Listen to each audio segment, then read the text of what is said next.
nāhaṃ deho न मे deho jīvo nāhaṃ aham hi chet ayameva hi me bandha āsīdyā jīvite spṛhā.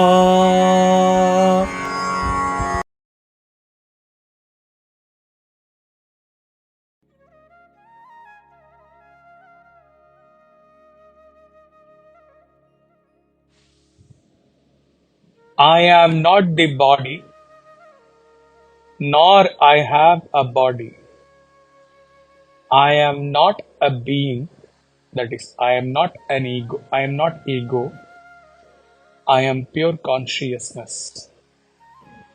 That I had desired to live. This indeed was my bondage. Swamiji's commentary. Once having reached the state of God consciousness, the daring man of wisdom in Janaka is, as it were, in this verse, examining himself as he is and comparing himself with what he was. As he is, in the state of his selfhood, he realizes, I am not this body. The term body stands for all the three equipments of experiences.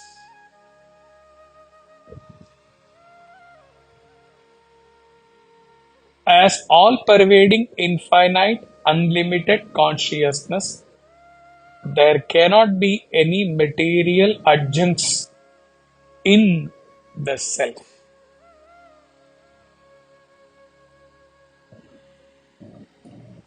Since Janaka feels that he is not the body, nor has he a body, meaning he is not aware of his equipment of experiences, and therefore he cannot identify with them and develop any sense of ego in himself. I am pure consciousness, aham hi chit, he says. If thus I was the pure infinite consciousness and I have now rediscovered my real nature, what was then my sense of bondage I suffered in between? Thus inquires the royal saint, and he himself answers that his only bondage was that, while living in his delusion as an ego, he had a thirst for life. As an ego, he desired to live the joys of his sense gratifications. This alone was the bondage. Unquote. If we remember, towards the beginning of the second chapter, after his master had ended his discourse in the first chapter, in the beginning, first or second verse, Janaka says, I am the pure self.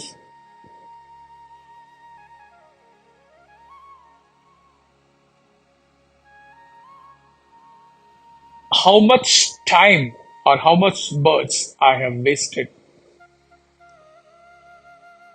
living in the delusion that I am this jīva and not being able to realize my true, real identity as self-pure consciousness. The same is echoed here towards the last part of this verse,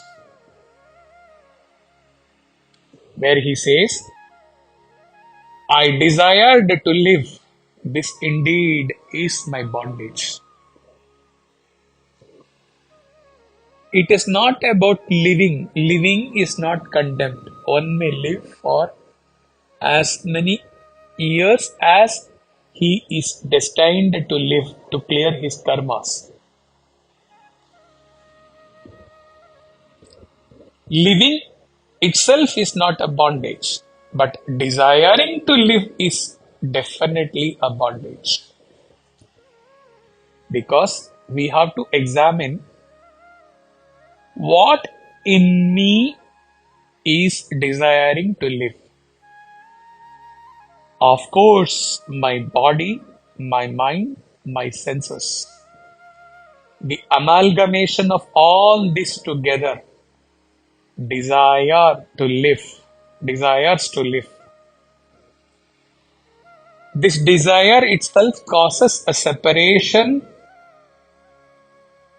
of the jīva desiring to live from the real self that he actually is. And then, with such desire to live, one gets bound. When there is desire to live, then the first part of this verse is negated totally.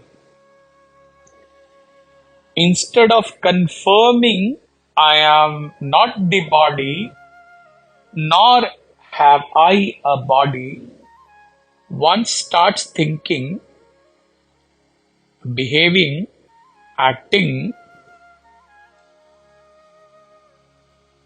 that I am this body is mine. And then instead of confirming I am consciousness, the jīva believes I am this jīva, I am this ego. With this, one gets trapped in this samsara. One undertakes series of non-stop thoughts and actions, believing himself to be a jīva with BMI, and gets trapped into the vicious cycle of birth, death, rebirth, and leads a life of bondage in every birth, every moment.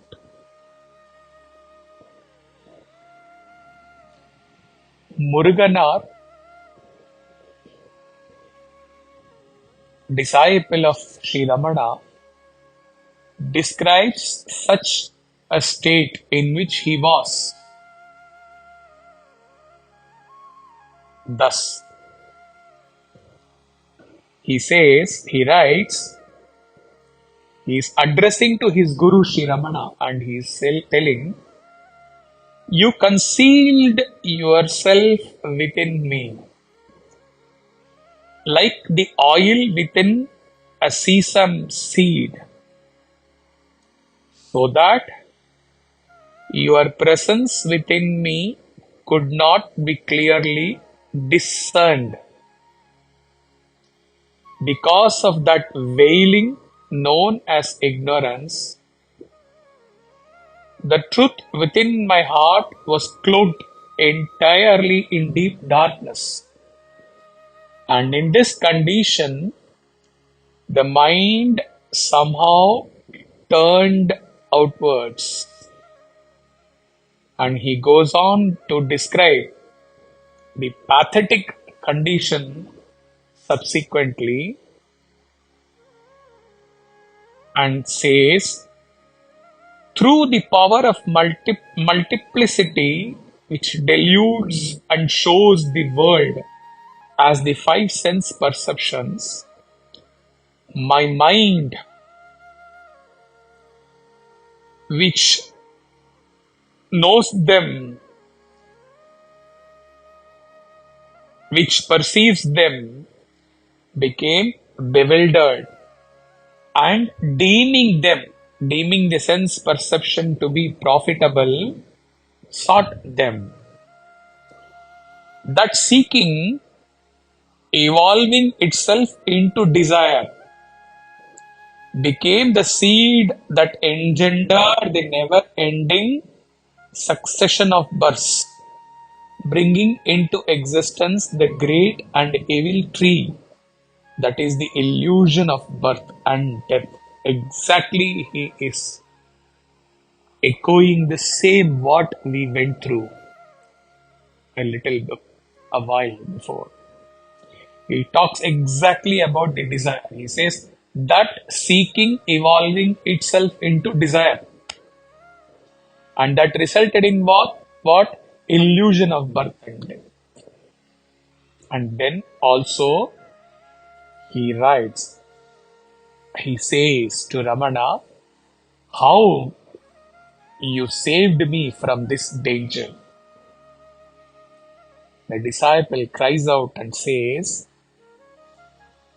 you arose as the majesty of the luminous, supreme, all transcending consciousness, so that the base part of my nature shrank out of shame to the size of an atom.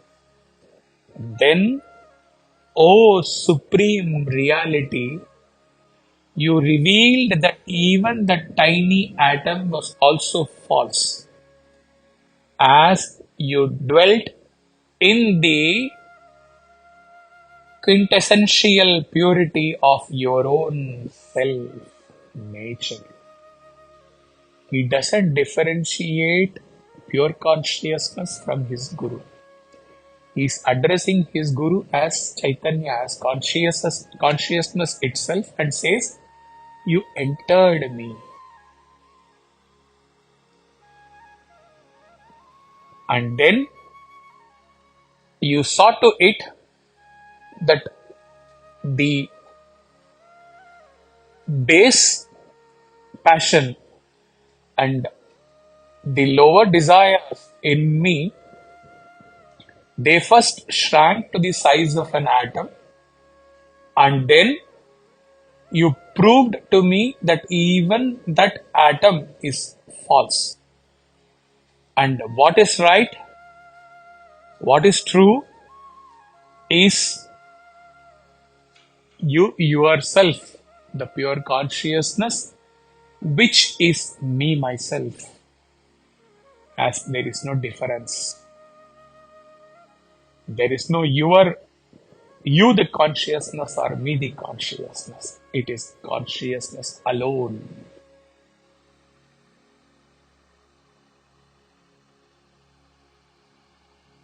Hari Om Tat Sat.